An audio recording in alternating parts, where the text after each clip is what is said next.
Council on Foreign Relations, the secret world government?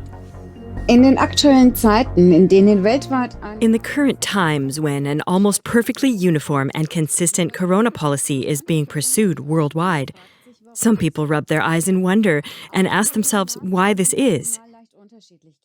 Even if the measures are handled slightly differently nationally, globally the same approach is being taken as regards to how the problem of the pandemic is to be combated.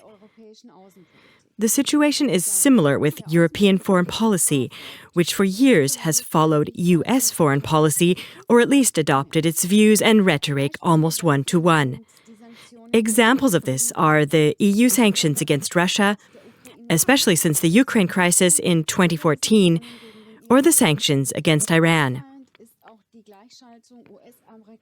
It is also remarkable that U.S. and European politics and press are consistently uniform when it comes to vilifying disagreeable heads of state and governments, such as those of Russia, Belarus, China, North Korea, Iran, Syria, or Venezuela.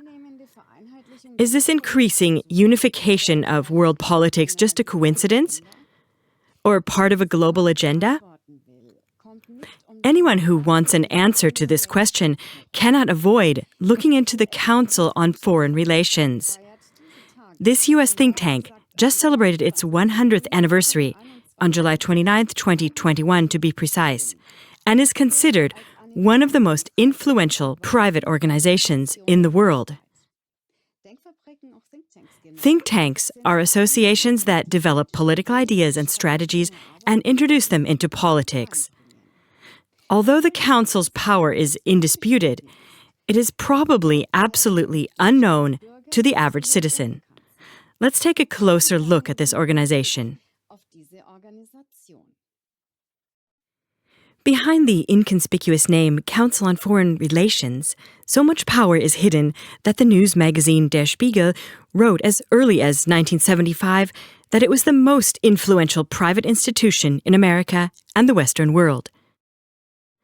Wikipedia writes that the work of this network was decisive for American foreign policy and diplomacy in the 20th century. This is no coincidence. After the end of World War II, it was the Council on Foreign Relations that designed the framework for the United Nations and the Marshall Plan. To this day, members of the Council occupy key positions in the U.S. government.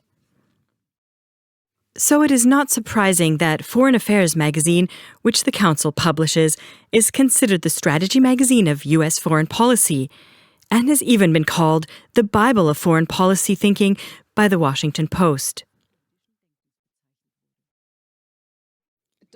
But how does an association of private citizens come to have such a tremendous influence on foreign policy and thus on world politics? To understand the power and the spirit involved in this council, let's scroll back in history and take a look at the origins of this think tank. The Swiss Policy Research Network describes the founding motives as follows.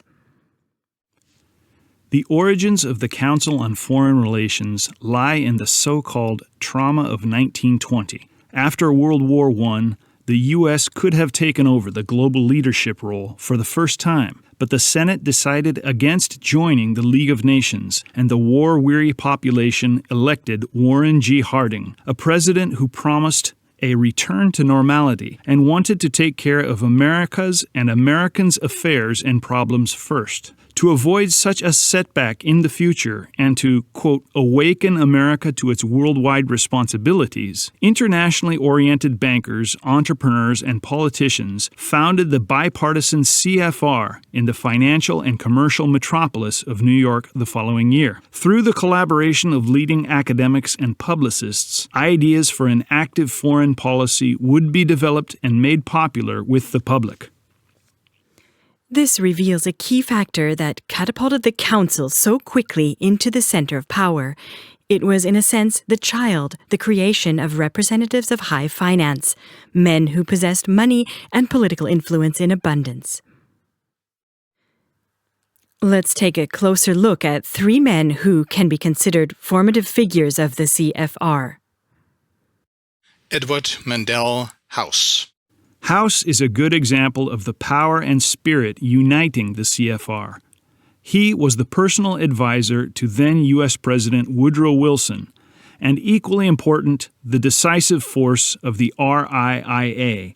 The Royal Institute of International Affairs, in turn, was an organization founded in 1919 solely to build an Anglo-American world empire.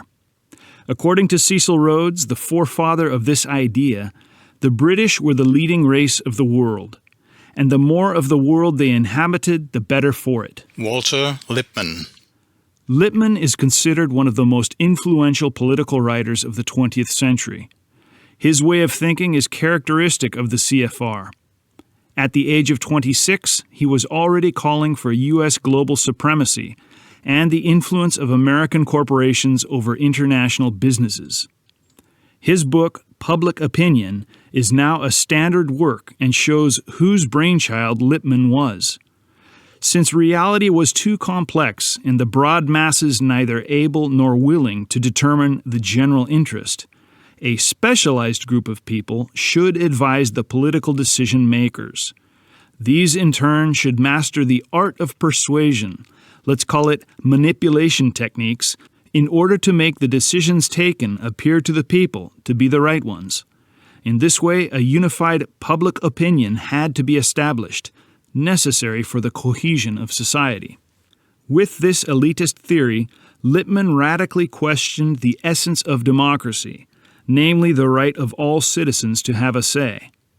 Moreover, Lippmann was a member of the Fabian Society, a socialist organization that advocated eugenics, i.e., the selection of the good genes of mankind. Paul Warburg. The offspring of the banking dynasty bearing the same name was a powerful and popular man even before the CFR was founded. It was he who had initiated the establishment of a U.S. central bank in 1903. With the implementation of his idea, the Federal Reserve Bank was born, a central bank owned by private banks that lends money to the U.S. government. The Fed, as it is also called, is in essence an omnipotent organization, which according to critics has always had a tight grip on U.S. politics, because the U.S. government, as the Fed's debtor, is dependent on it. Warburg's son and CFR member James Warburg once said the following telling words, quote, "We will have a world government whether we want it or not. The only question is whether world government will be achieved by conquest or by the consent of the people." End quote. The success of these gentlemen was not long in coming. Already during the Second World War, about 20 years after its founding, the influence of these leading academics and publicists on the U.S. governments had become so great that they essentially determined U.S. foreign policy. The U.S. war strategy, the principles of the post-war order, and by extension the principles of the UN, the World Bank, and the International Monetary Fund were all the work of the Council. But there was still no satisfaction in adopting U.S. foreign policy, certainly not when the U.S. sphere of influence had expanded to Europe and East Asia with the Allied victory in World War II. Keeping the goal of world government in mind, elite networks were established around the world to build up regional elite groups loyal to the line. In order to be able to expand and control its influence globally, the CFR uses, among others, the following three areas of power. The Bilderberg Conference. According to Swiss Policy Research, CFR member Charles D. Jackson founded the Bilderberg Conference in 1954, and it has been held annually since then. It serves to bring American and European elite together. It is probably more accurate to speak of bringing into line. High-ranking personalities from the worlds of business, politics, the military, the media, academia, the nobility, and the intelligence services meet here to discuss current political, economic, and social issues. What is suspicious about this meeting of the powerful is that the so-called Chatham House rule applies to the gathering. This states that one may only talk about the contents of the conference if the identity and affiliation of the other participants is not discussed. However, it usually does not get so far. To this day, the public has never known specifically what was decided at the conference or implemented by their members. The mainstream media, whose representatives attend the conference every year, also follow the rule, mostly limited to reporting on a meeting of the high and mighty and labeling the critics and skeptics as conspiracy theorists. As alternative media raised awareness of these conferences, the Bilderberg members made certain admissions. In 2010, the Bilderberg Conference went online with a website. After that, the list of participants was published each time, but initially only after the conference. The topics that were supposedly discussed were also included later on. Meanwhile, a list of participants and topics is even announced in advance. Through these apparent admissions, the real reasons for the conferences could and can be kept secret. What global influence the conference must have is not only evident from the list of participants, but also from the fact that it seems to be a veritable career springboard for European politicians on the world stage. Angela Merkel, German Chancellor, Emmanuel Macron, President of France, or Ursula von der Leyen, President of the European Commission, all took up their respective posts after attending a Bilderberg conference. To name only a few. A more comprehensive list is shown at the end of this documentation. Trilateral Commission. While the Bilderberg conferences brought together European and American elites beginning in 1954, the Trilateral Commission was additionally established in 1972. It serves the same purpose, but the concept of bringing regional elites into line has now been extended to the Asian region. Of course, it is not communicated that way. Its website says that a more common form of leadership is needed so that the international system can successfully meet the major challenges of the coming years. Some 400 highly influential members from the US, European, and Asian Pacific economies meet annually. They include weighty figures such as the Frenchman Jean-Claude Trichet, former head of the European Central Bank, or American Henry Kissinger, former U.S. Secretary of State and alleged war criminal. Larry Fink, CEO of financial giant BlackRock, and his compatriot Marnie Levine, former senior manager of Instagram. Megan O'Sullivan, chair of the Trilateral's North America Group, described the Commission's approach in 2019 as follows. We need to move forward whether or not we can get our governments to agree to our prescriptions and recommendations. David Rockefeller, one of the intellectual fathers of the Trilateral Commission and a longtime CFR director, was even more direct in describing the power claims of these elite circles. In his book, Memoirs, he wrote, Some even believe that we are part of a secret cabal working against the best interests of the United States.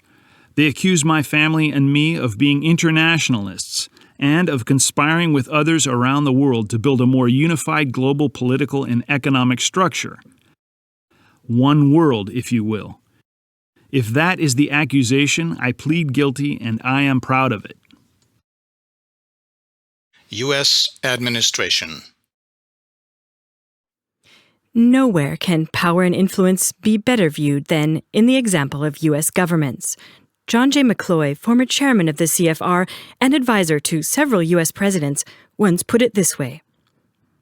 Whenever we need a man in Washington, we simply leafed through the council's membership list and made a phone call to New York.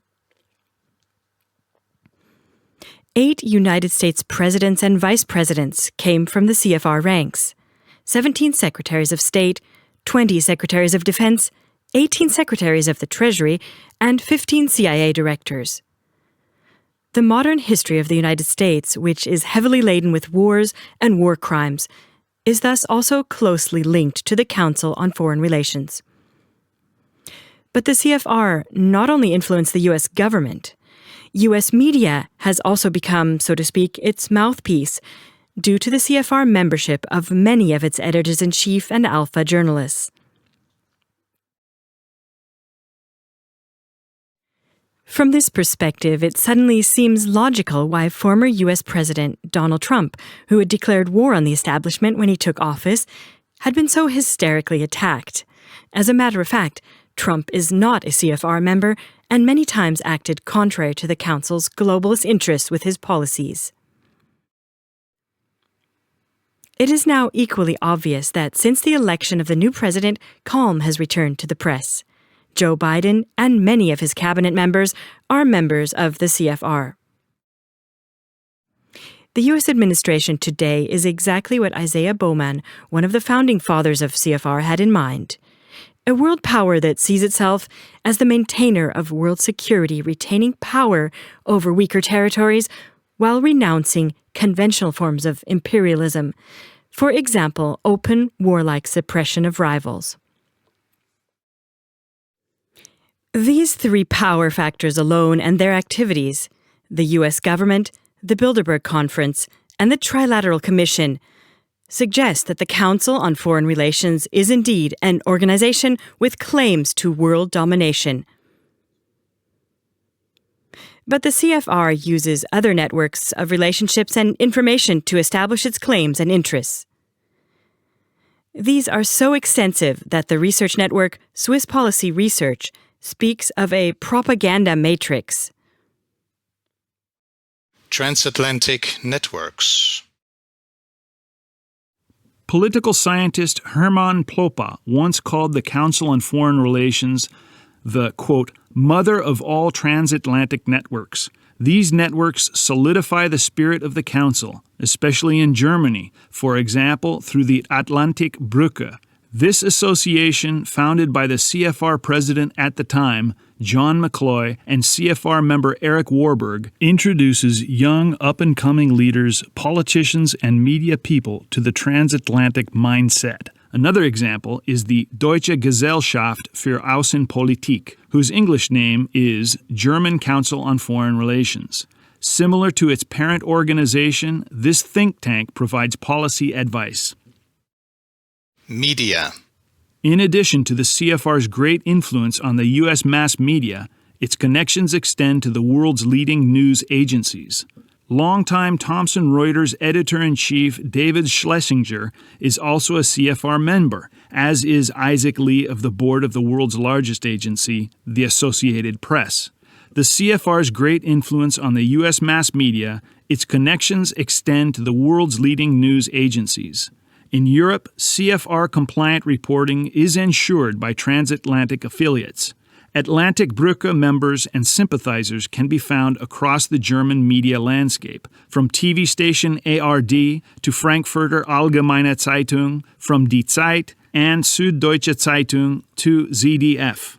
Media professionals are also frequent guests at the Bilderberg Conference, such as former NZZ editor-in-chief Markus Spillmann, Tamedia publisher Pietro Supino, or the manager of the Axel Springer SE Publishing Group, Matthias Dopfner. Last but not least, CFR members themselves sometimes appear in local public media reports as experts, and of course without any reference to the CFR's goals and ways of thinking. Due to this transatlantic influence in reporting, many normal citizens see the world through the glasses of the power elite without realizing it.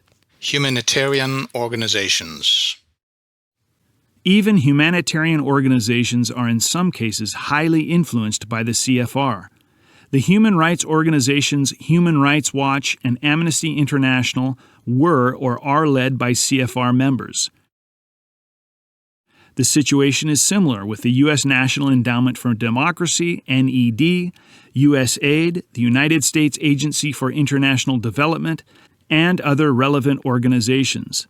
This is very significant because such organizations repeatedly call for or justify U.S. or NATO military operations, as in the case of the Second Gulf War with the help of the incubator lie. Also in the case of the war in Afghanistan, and also in Libya.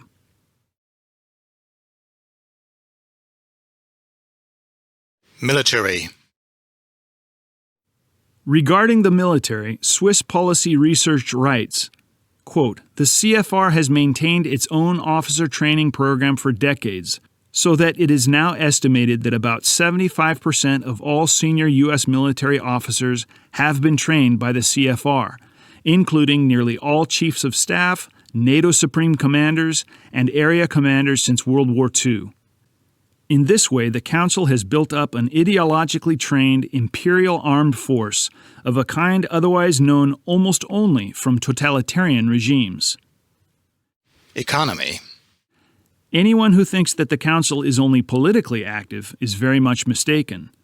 According to its own information, more than 120 companies from the financial, health, nutrition, and industrial sectors, such as Toyota Motor Corporation, the financial services provider American Express, the industrial group BASF, the beverage and food manufacturer Pepsi Company, and the pharmaceutical giant Johnson & Johnson are involved in its corporate program, which has been in existence since 1953. Even the tech giants Facebook and Google are in on the action.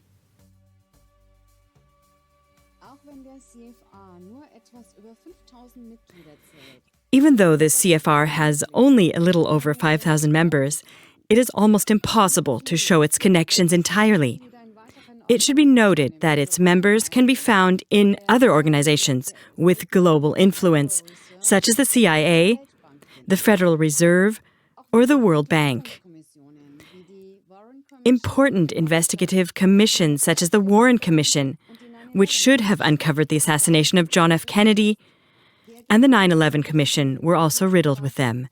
The results of these investigations are highly dubious, but to this day, they shape the image of a clean slate on the part of the U.S. government regarding these events. In short, much like the UBQ lettering emblazoned on the logo of the CRF's Foreign Affairs magazine, this network is everywhere. It is questionable whether such an association, for which the term world government is indeed very close, really works or wants to work for the good of all people. As history shows, it is always about the increase of power and wealth, accompanied by wars, the dismantling of national sovereignty, and the empowerment of international corporations. It is remarkable how a comparatively small association has managed to amass such power within 100 years. Undoubtedly, this has only succeeded because the CFR has pulled its strings covertly, hidden from the public eye.